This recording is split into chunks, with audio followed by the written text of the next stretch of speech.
یہ جو شراب پی کے طلاقیں دیتے ہیں نا, تو طلاق واقع ہو جاتی ہے خود اگر شراب پیو, اس کے واقع نہ ہونے کی کوئی شریعت میں دلیل موجود نہیں ہے. جبری طلاق بھی واقع ہو جاتی ہے.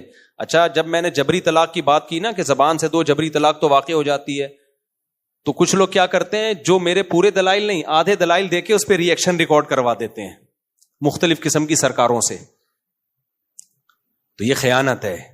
آپ جو دلیل دے رہے ہو اس کا میرے کلپ میں جواب موجود ہے. میں نے کہا نا جبری طلاق, کیونکہ طلاق کا تعلق زبان سے ہے, زبان سے. بعض لوگوں نے کہا کہ جب کفریہ جملہ ہم جبر میں زبان سے کہتے ہیں, کوئی ہمیں موت کی دھمکی دے رہا ہو تو کفریہ جملہ زبان سے نکالنے سے طلاق نہیں ہوتی, تو گن پوائنٹ پہ کفریہ جملہ زبان سے نکالنے سے انسان کافر نہیں ہوتا, تو طلاق تو کافر ہونے سے ہلکی چیز ہے نا بھائی. کوئی گن پوائنٹ پہ آپ سے کفریہ جملہ نکلوائے تو اسلام کہتا ہے آپ کافر نہیں ہوگے, کیونکہ جان بچانے کے لیے آپ نے زبان سے جملہ کفریہ کہا ہے. تو بعض لوگ کہتے ہیں کہ جب کافر نہیں ہوتا جبرن, تو طلاق تو کفر سے کم درجے کی چیز ہے, تو جبرن وہ طلاق کیسے واقع ہو جاتی ہے؟ اس کا میں نے تفصیل سے جواب دیا ایک ایک چیز کا. تو جواب دینے والوں نے کہا کہ مفتی صاحب غلط قیاس کر رہے ہیں. بھائی صاحب قیاس تو آپ کر رہے ہو, آپ کفر پہ قیاس کر رہے ہو طلاق کو. یعنی ایک مینٹیلٹی دیکھو, جو قیاس کر رہا ہے وہ ہمیں کہہ رہے ہیں کہ ہم قیاس کر رہے ہیں, حالانکہ ہم قیاس تھوڑی کر رہے ہیں, ہم تو قیاس کی نفی کر رہے ہیں کہ یہاں قیاس بنتا نہیں ہے. کفر کا تعلق دل سے ہے. جب زبان سے گن پوائنٹ پہ انسان کلمہ کفر کہہ رہا ہے تو دل سے راضی نہیں ہے, لہذا کافر نہیں ہوگا, کیونکہ کفر کا تعلق کس سے ہے؟ دل. زبان تو ایک عکاسی کرتی ہے, جبکہ طلاق کا تعلق دل سے نہیں ہے. کس سے ہے؟ زبان سے ہے. اور اس کی حدیث میں دلیل ہے, ثلاث جدہن جد وہزلہن جد. نبی نے فرمایا 3 چیزوں میں مذاق بھی حقیقت, حقیقت بھی حقیقت. تو مذاق میں جب انسان طلاق دے رہا ہوتا ہے دل سے دے رہا ہوتا ہے, تو علت اس کی یہی ہے مذاق میں طلاق دینے کی کہ دل سے راضی نہیں ہوتا. تو ہم کہتے ہیں کہ جبر میں بھی یہی ہے, دل سے راضی نہیں ہے لیکن زبان سے ورڈنگ کر رہا ہے, لہذا ڈیورس واقع ہو جائے گی. اب ایک سوال یہ پیدا ہوتا ہے, تو قیاس آپ کر رہے ہو بھائی, ہم تھوڑی کر رہے ہیں. آپ کفر پہ قیاس کر رہے ہو جو بالکل الگ چیز ہے. قیاس خود کر رہے ہوتے ہیں اور ہمیں کہہ رہے ہوتے ہیں کہ ہم قیاس کر رہے ہیں. ہم تو قیاس نہیں کر رہے ہیں, ہم تو حدیث پیش کر رہے ہیں. اور وہ والی حدیث, ایک صحابیہ جو تھی اپنے شوہر کے سینے پہ سوار ہو کے چھورا رکھ دیا اور کہنے لگی کہ طلاق دو, انہوں نے دے دی ڈیورس. تو جب نبی کے پاس یہ کیس آیا, آپ نے فرمایا لا قیلولۃ فی الطلاق, طلاق میں ریورس گیئر نہیں ہے. اب یہ کہتے ہیں اس حدیث کی سند ضعیف ہے. اس کا بھی میں نے جواب دیا تھا کہ آپ کے کہنے سے تھوڑی ضعیف ہو جائے گی. تو سند کی پوری بحث میرے فتوے میں موجود ہے. بہرحال آپ بتاؤ کہ کیوں ضعیف ہے, تو میں پھر اس کا جواب دوں گا. اور یہ بالفرض یہ حدیث ضعیف بھی ہو تو ثلاث جدہن جد اور ہزلہن جد والی حدیث تو بالکل صحیح ہے. تو اس سے صاف پتہ چلتا ہے طلاق کا تعلق دل کی نیت سے نہیں ہے. ہاں یہ سوال پیدا ہوتا ہے کہ جبرن جب کوئی گن پوائنٹ پہ طلاق دے رہا ہے بیوی کو زبان سے, تو بیوی کا کیا قصور ہے اس میں؟ تو طلاق ویسے ہی کوئی بیٹھے بیٹھے دے دے تو بیوی کا کوئی قصور ہوتا ہے؟ تو اس میں شریعت نے بیوی کے قصور ہونے وار ہونے یا نہ ہونے پر حکم کا مدار نہیں رکھا. تو آپ تو قیاس در قیاس کرتے چلے جا رہے ہو. نصوص جو شریعت کی نصوص ہیں ان کے مقابلے میں قیاس حجت نہیں ہے. یہاں بعض لوگ یہ سوال کرتے ہیں اس طرح, تو پھر جو چاہے جس کو چاہے طلاقیں نکلواتا چلا جائے. اس کا جواب یہ ہے کہ ہو رہا ہے ایسے ہیں, جو چاہے جس کو چاہے کیوں نکلوائے گا بھائی؟ یہ کام تو ڈاکو لوگ کرتے ہیں. تو ڈاکو جان سے بھی مار دیتے ہیں, ڈاکو آپ کا پیسہ بھی لوٹ لیتے ہیں, ڈاکو طلاقوں بھی دلوا دیتے ہیں. تو جب باقی ڈاکوؤں کے سارے ظلم ہے تو یہ بھی ظلم ہے. ہاں اس میں یہ ضرور ہے کہ 3 طلاقیں اگر کوئی گن پوائنٹ پہ دے دیتا ہے تو گنہگار نہیں ہوگا. شریعت میں جبرن جو کام کروائے جاتے ہیں نا, ان میں آخرت کے لحاظ سے گناہ معاف ہوتا ہے, دنیا کے حکام جاری ہوتے ہیں. آپ کے گن پوائنٹ رکھا کہ سامنے والے کو قتل کر دو, آپ کے لیے قتل حلال ہے؟ بولو. اگر آپ مار دو گے تو دیت دینی پڑے گی آپ کو. یہ نہیں کہہ سکتے میں مجبور تھا. دنیاوی حکم دیت کیا ہے وہ بہرحال جاری ہوگا, اور یہاں تو آخرت کا حکم بھی ہوگا کہ پھر بھی قتل حلال نہیں ہے آپ کے لیے. آپ بھوک سے مر رہے تھے یا کسی نے گن پوائنٹ پہ آپ سے کہا کہ فلاں سے روٹی چھین کے کھا لو, ایک روٹی مجھے تو ایک خود کھاؤ. آپ خود کھائیں گے روٹی گناہگار نہیں ہوں گے, کیونکہ گن پوائنٹ پہ ہو رہا ہے. یہ جان بچانا پہلے فرض ہے, چوری ہلکا جرم ہے, شریعت کہتی ہے جان بچاؤ, لیکن اس روٹی کی قیمت آپ کو بہرحال دینی پڑے گی, شریعت آپ کو معذور نہیں سمجھے گی. تو طلاق بھی اگر کوئی 3 طلاقیں گن پوائنٹ پہ دے دے, طلاق بہرحال واقع ہو جائے گی, لیکن آپ گناہگار نہیں ہوں گے. اور مہر کی ادائیگی بھی اس ڈاکو سے لی جائے گی, اور ڈاکو کو سزا ملے گی, اور اتنی سخت سزا ملے گی کہ اگر ڈاکو کے بارے میں یہ پتا چل جائے کہ یہ اس طرح کے کام کرتا ہے یا آئندہ بھی خطرہ ہے, تو حکومت قتل کر دے گی اس کو. اور دوسری بات ایک یہ بھی ہے کہ اس میں عورت کا فائدہ بھی ہے جبری طلاق کو واقع کرنے میں, کیونکہ جبری طلاقیں اکثر وہاں مانگی جاتی ہیں جہاں مرد ظلم کر رہا ہوتا ہے. مرد اگر ظلم نہ کر رہا ہو تو کسی کا دماغ خراب نہیں ہے جبرن طلاق دلوائے.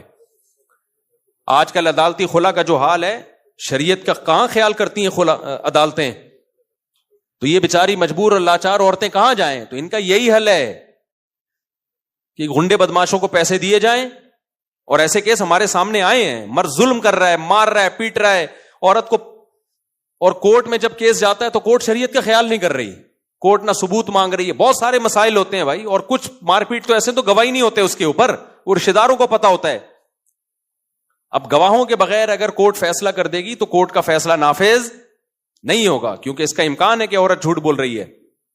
لیکن اب رشتہ داروں کو پتا ہے کہ سچ بول رہی ہے, اس کے گھر کے اندر بڑے مسائل چل رہے ہیں, اس پہ ظلم ہو رہا ہے, لیکن وہ ظلم ہم کورٹ میں ثابت نہیں کر سکتے. تو آپ کے پاس صرف ایک راستہ رہ جاتا ہے کہ مار پیٹ کی طلاق دلواؤ.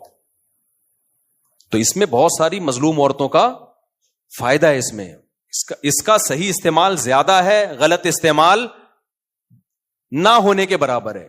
میرے پاس زندگی میں صرف ایک کیس آیا ہے جبری طلاق کا, کہ ڈاکوؤں نے گن پوائنٹ پہ کسی سے طلاق دلوائی, 3 طلاقیں. صرف ایک کیس آیا پوری زندگی. ہم تو مفتی ہیں نا, یعنی مسائل بتاتے ہیں بیسیوں, لیکن درجنوں کیس ایسے آئے ہیں جہاں زبردستی طلاق نکلوائی گئی کیونکہ شوہر عورت پہ ظلم کر رہا تھا. خاص طور پر جب نکاح نامے کے ڈاکومنٹس ہی نہ بنے ہوں تو عدالت خلا کا کیس لے گی نہیں. وہاں کیا کرو گے آپ؟ کتنے کیسز ہوتے ہیں, شادی ہو گئی, نکاح نامہ شوہر نے اپنے پاس رکھ لیا. اب شوہر نے جب نکاح نامہ چھپا کے اپنے پاس رکھ لیا بیوی کا بھی, تو بیوی پہ ظلم ہو رہا ہے. بیوی کورٹ میں جائے گی تو کورٹ تو کہے گی نکاح نامہ لاؤ, نکاح نامہ عورت کے پاس ہے ہی نہیں. بہت ساری صورتیں ہوتی ہیں. گاؤں دیہاتوں میں تو ابھی بھی نکاح کی رجسٹریشن ہوتی نہیں ہے, ان کا تو کورٹ سنتی نہیں ہے ان کو. ایسی صورت میں بھائی فقہ حنفی میں حل ہے, اور کسی کے پاس, اور یہ فقہ حنفی کا یہ مسئلہ قرآن و سنت کے عین موافق ہے. ایسی صورت میں یہی ہے کہ چترول لگاؤ اور زبان سے طلاق نکلواؤ, جان چھڑواؤ اس کی. اور ہم نے چترول سے بھی دیکھے ہیں واقعات کہ ظلم کر رہا ہے, نہیں چھوڑ رہا تو تیرا باپ بھی چھوڑے گا. صحیح ہے نا. ابھی ریسنٹلی 4 دن پہ پرانا واقعہ ہے کہ ایک خاتون سے شادی ہوئی, لڑکی ڈاکٹر تھی, بہت ایجوکیٹڈ تھی, دھوکے سے شادی کر لی. اب 2 بچے پیدا کر کے لڑکی کو چھوڑا ہوا ہے, نہ خرچہ دے رہا ہے, نہ نان نفقہ دے رہا ہے. اتنے بڑے مسائل کھڑے ہو گئے تو پکڑائی میں بھی نہیں آ رہا, نکاح نامہ بھی غائب کیا ہوا ہے. تو پھر یہی ہوا کہ کچھ لوگوں نے رابطہ کیا کچھ لوگوں سے, وہ کچھ لوگوں کا میں تھوڑی نام بتاؤں گا. تو اس بندے کو بلایا گیا, اس کو الحمدللہ اس کے اگلے پچھلے گناہ معاف کیے گئے اور اس سے طلاق نکلوائی, اس لڑکی کی جان چھوٹی. تو خیر کہاں سے کہاں بات چلی گئی, تو تبھی ہم کہتے ہیں خوشبو لگا کے آیا کرو, یہ فیس بک اور یوٹیوب پہ کلپ بازی چھوڑ دو, یا تو ہمیں خوشبو لگا کے آنے دو یا آپ خوشبو لگا کے آ جاؤ. تو سامنے بیٹھ کے بات ہوتی ہے تو پھر مزہ آتا ہے, ایسے نہیں ہوتا کلپ بازیوں سے. یہاں سے ہم آپ ادھورا کلپ چلا کے ریئیکشن ریکارڈ کروا دیتے ہو, لوگ سمجھتے ہیں ماشاء اللہ بھائی ویل ڈن, کیا جواب دیا. بھائی صاحب جواب نہیں دیا ہے, ٹھیک ہے, ڈرامے بازی کی ہے, اور قیاس آپ کر رہے ہو, آپ کے پاس کوئی حدیث نہیں ہے. تو خیر میں کیا بات کر رہا تھا, تو اسی طرح شراب جب کوئی پیتا ہے تو کہتے ہیں ہمارا دماغ کام نہیں کر رہا تھا. کم وقت, تیرا دماغ کام نہیں کر رہا تھا تو ماں کو طلاقیں دیتا ہے نا, بہن کو طلاقیں دیتا. شراب پینا بھی شریعت میں قابل معافی نہیں ہے. یہ لوگ یورپ سے متاثر ہیں. شراب پی کے اگر کوئی کسی بندے کو قتل کر دے تو شرابی کو قصاصاً قتل کیا جائے گا. حالانکہ قتل تو قصاص ذرا سے شبہے سے ساقط ہو جاتا ہے, لیکن یہاں شریعت کہتی ہے قاتل کو قتل کیا جائے گا. قاتل اگر یہ کہتا نا میرا دماغ کام نہیں کر رہا تھا, تو شریعت قاتل کی اس بات کو ویلیو نہیں دیتی. کیوں؟ اسلام کہتا ہے تیرا دماغ شراب پینے کے بعد کام نہیں کر رہا تھا نا, پینے سے پہلے تو کام کر رہا تھا, کہ پینے کے بعد کچھ بھی ہو سکتا ہے. تو جب قتل معاف نہیں ہے تو طلاق کیسے معاف ہو گئی؟ طلاق قتل سے کم درجے کی چیز ہے. یہاں بھی امام حنیفہ کا موقف بہت جاندار شاندار ہے کہ قتل معاف نہیں ہے تو بیوی کو طلاق دینا کہاں سے معاف ہو گیا؟ اگر خود شراب پی ہے اور طلاق دے دی تو واقع ہو جائے گی. کیونکہ یہ کہنا کہ بالکل دماغ کام نہیں کر رہا تھا یہ غلط ہے. شرابیوں کمبختوں کا اتنا دماغ کام کر رہا ہوتا ہے کہ بہن کو طلاق دینی ہے, ماں کو دینی بھی, ہمیشہ کمبخت بیوی کو ہی دیں گے طلاق, کسی اجنبی کو نہیں دیں گے جا کے. سمجھتے ہو کہ نہیں سمجھتے؟ اس لیے واقع ہو جاتی ہے. اور خواتین جب کہتی ہیں نا, روتی بھی آتی ہے, میرے شوہر نے تو پی رکھی تھی تو مجھے ڈیورس دے دی, تو میں تو ہائے میرے بچے, ہائے میں ہو گیا. ہم کہتے ہیں ہو گئی, کہہ رہے میرا کیا قصور ہے, پی اس نے تھی, سزا ہم کو مل رہی ہے. تو ہم جواب میں کہتے ہیں آپ کو سزا نہیں مل رہی, آپ کو شریعت فیور دے رہی ہے. جو کمبخت نشہ کر کے 3 طلاقیں دے سکتا ہے وہ بیوی کو 3 گولیاں بھی مار سکتا ہے. جان سستے میں چھوٹ گئی آپ کی. کل وہ چاقو بھی مار سکتا تھا, بچوں کا گلا دی. شراب پی کے دیکھتے نہیں کیا یورپ امریکہ میں جہاں قانون کی اتنی بالادستی ہے, پورے ناپا جاتا ہے. ہم جو وہاں کسی یورپ کے کنٹری میں تھے, گاڑی جیسی رکی ایک بندہ آ گیا نا ناپنے, کوئی آلہ لے کے. خیر ہمیں داڑیاں ٹوپیوں میں دیکھا چلا گیا. میں نے کہا یہ کیا ہے؟ کہہ رہے ہیں یہ لوگ دیکھتے ہیں کہ زیادہ تو نہیں پیوی. تو کہہ رہا ہے اس کو جب شکل سے اندازہ ہو گیا پینے والی پارٹی لگ نہیں رہی ہے تو نکل لیا. کہہ رہی ہمیں سہولت ہے کہ ہمیں عام طور پہ جو مسلمانوں کو نہیں دیکھا جاتا, ورنہ گوروں کو چیک کرتے ہیں. تو اتنی چیکنگ کے بعد بھی ایسے خطرناک حادثات ہوتے ہیں پینے کے بعد کہ آپ کی سوچ. تو اس لیے میں ان سے کہتا ہوں پی کے دے دی نا, یہ اچھا ہو گیا, جان چھوڑ گئی, کہیں اور شادی کر لو. ورنہ کل 3 چاقو مار دیتا. ایسے واقعات ہیں.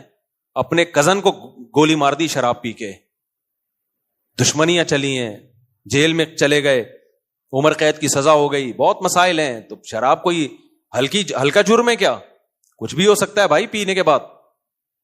تو خیر ہم جلدی سے بات کو سمیٹ کے ختم کریں. اس لیے اپنے بچوں کو خدا کے لیے انسان کا بچہ بناؤ, مولاناؤں سے ملاؤ ان کو. تمہارے پاس تبلیغی جماعت کے علاوہ اور علماء کے بیانات کے علاوہ اپنے بچوں کو ٹھیک کرنے کے لیے کوئی اور آپشن بولو نہیں ہے. ہماری یونیورسٹیوں کے پاس اتنی پاورفل موٹیویشن نہیں ہے کہ آپ کے بچے سے شراب چھڑوا دیں. شرابی بنا تو سکتے ہیں, وہ چھڑوا نہیں سکتے. کتنے نیک شریف شرفا بچے یونیورسٹیوں میں گئے, چرس پینا شروع کر دی انہوں نے, سگریٹ پینا شروع کر دی. تعلیم کے ہم خلاف نہیں ہیں, بار بار ہم بتاتے ہیں, ماحول کے خلاف ہیں.